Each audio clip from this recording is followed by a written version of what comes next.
Assalamualaikum Huzur tercinta. Pertanyaan saya adalah berkaitan dengan jamiah. Anak-anak yang masuk perguruan tinggi setelah lulus SMA, setelah itu mereka mendapatkan pekerjaan yang baik, yang dengannya ia dapat mencari nafkah, sehingga dapat membantu keluarganya, karena tidak hanya orang tuanya saja yang dapat mencari nafkah.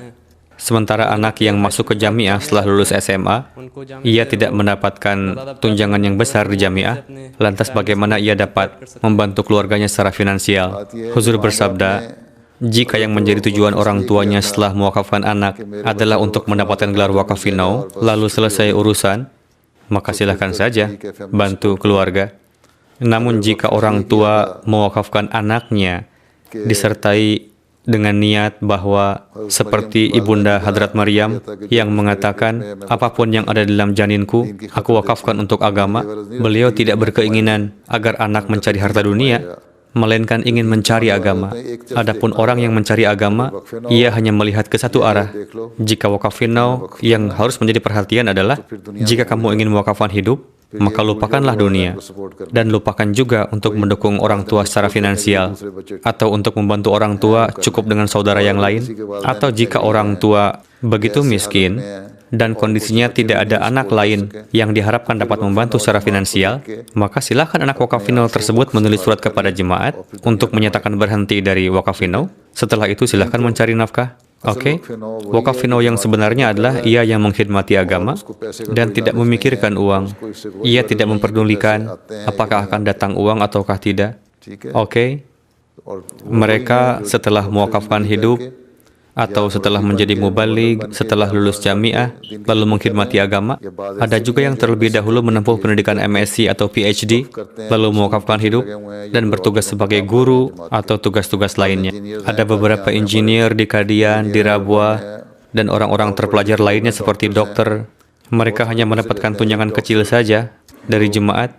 Mungkin saja di India atau di Pakistan, jika mereka bekerja di luar jemaat atau melakukan praktek kerja, mereka bisa menghasilkan uang 2-300 ribu rupiah dalam sehari.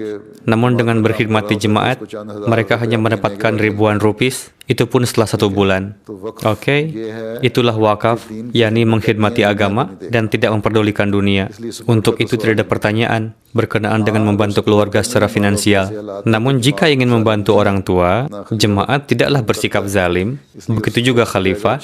Dalam keadaan demikian, jemaat bisa mengatakan kepada orang tersebut, silakan saja bantu orang tua jika keadaannya demikian, dan berhenti saja dari wakaf. Seorang wakaf finau atau wakaf zindagi tidak melihat dunia, melainkan agama. Oke? Sebagaimana telah berjanji akan mendahulukan agama di atas dunia, kan? Apa itu mendahulukan agama di atas dunia?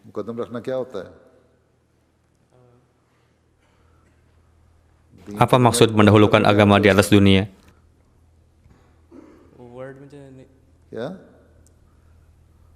Kamu bisa menjawab dalam bahasa Inggris?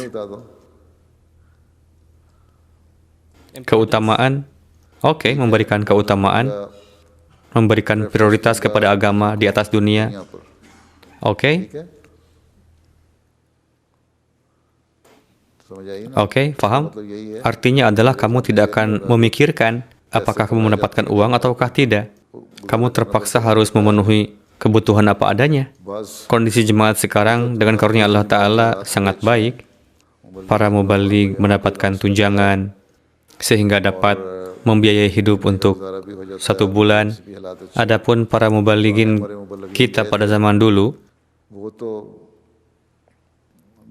ada beberapa mubaligh senior yang bercerita kepada saya bagaimana kondisi mereka setelah mewakafkan.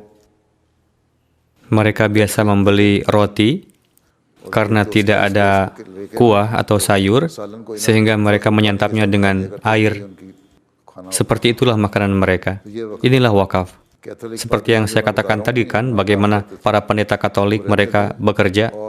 Mereka membawa sedikit banyak perbekalan ke daerah-daerah pelosok. Saya telah bertanya kepada beberapa pendeta, apa yang Anda lakukan di sana? Ia menjawab, di sebelah utara di sana ada suatu suku yang penduduknya hanya 10.000 jiwa. Dan mereka berbicara bahasa daerahnya. dan kita berniat untuk menerjemahkan Bible ke dalam bahasa lokal tersebut. Para pendeta itu mengatakan, saya datang ke tempat mereka dan saya makan apa yang mereka makan, saya tidur di lantai, supaya kami dapat mempelajari bahasa mereka guna menerjemahkan Bible. Ruh seperti itulah yang harus dimiliki oleh para wakaf zindagi, bukan untuk mencari uang ruh wakaf zindagi itu. Oke?